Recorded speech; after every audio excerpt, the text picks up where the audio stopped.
Hi again, fellow living roomers. It's Dan, the host here on the Living Room Guitarist. Welcome into another episode. So glad you're here and joined us. Hope you have your six string handy, and let's play today.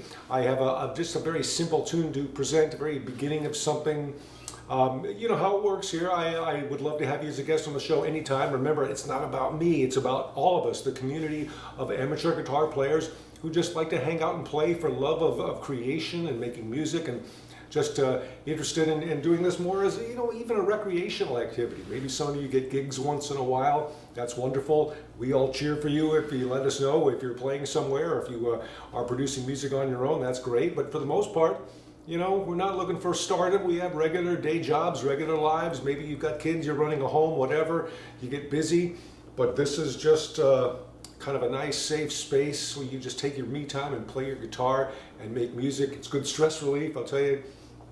So we're just hanging out together here in the living room, sharing ideas back and forth, learning from one another, supporting one another. It's just a lot of fun to create music here. You can see I've got the capo on this week. And about a year ago, I guess it was, I saw a guy playing at a little acoustic cafe, one of those little Saturday night things, you know, in a small coffee shop. It was a lot of fun up in the suburbs of Philly.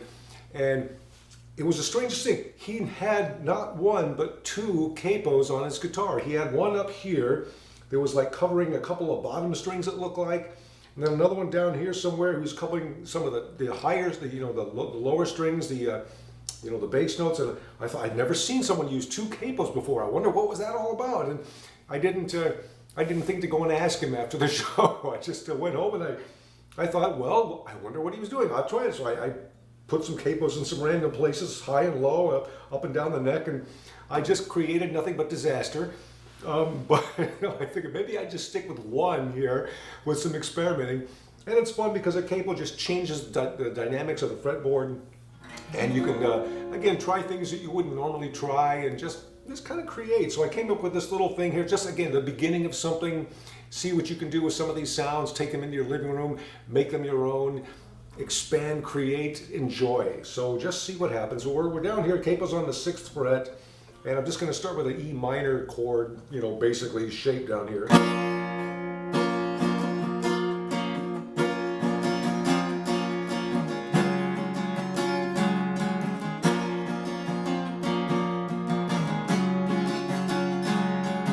Just going from an E minor shape and just up to a G. So think, you know, the 3rd fret from this position on those first two strings, and just play that chord.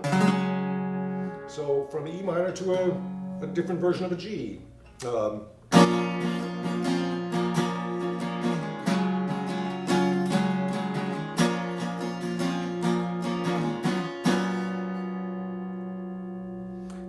Then you have choices. Move it around.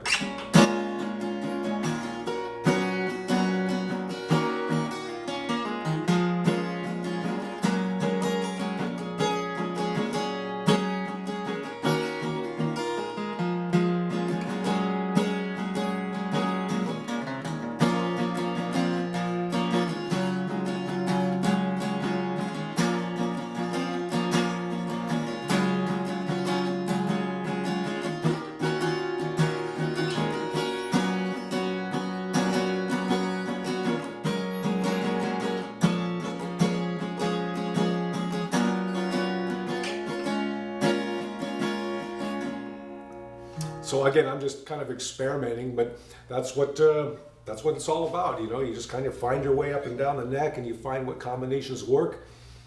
Putting a capo on the 6th fret and just having fun with it. All right. So again, no organization yet, just some ideas to kind of play with and knock around your own living room in your own head on your own fretboard.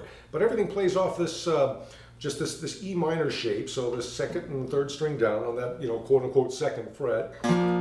And I'm just hammering on, just not really hammering on, but I'm touching and pulling off that 3rd string down here on what would be fret 4. And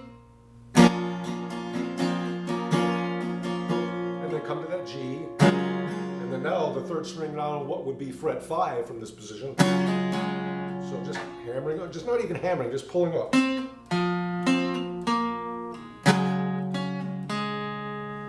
You could even try to pick it out. works. I don't know, just something I wanted to kind of present today to you. So.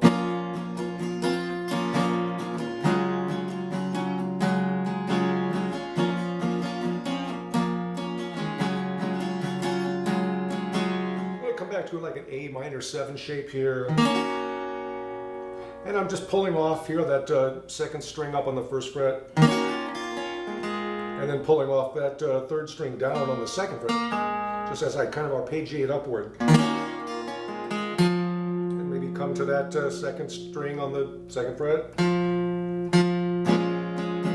maybe bring it up a half step. Sometimes you can bring in some other strings. So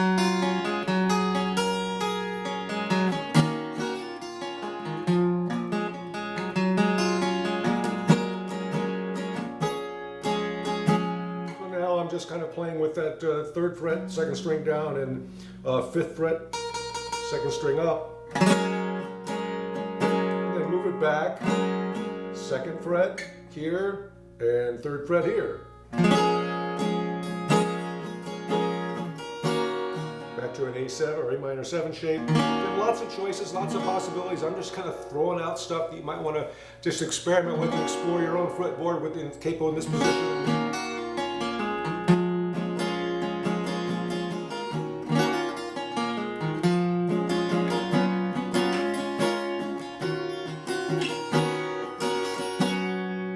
Different kind of versions of C-like shapes. G-like or G minor-like shapes here.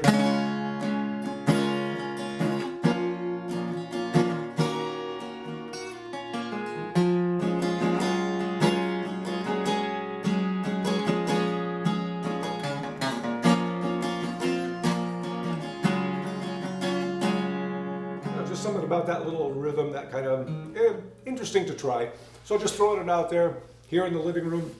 Again, you know how to get in touch with me. It's livingroomguitarist@gmail.com. Love to hear from you. Love to feature you as a guest on the show, live and in person, over Zoom or whatever other platform that you like. I've got something I'm going to record later this week, and a couple of episodes we've got coming up focusing on Beatlesque kind of things. So we've got a great guest coming up in the next couple of episodes.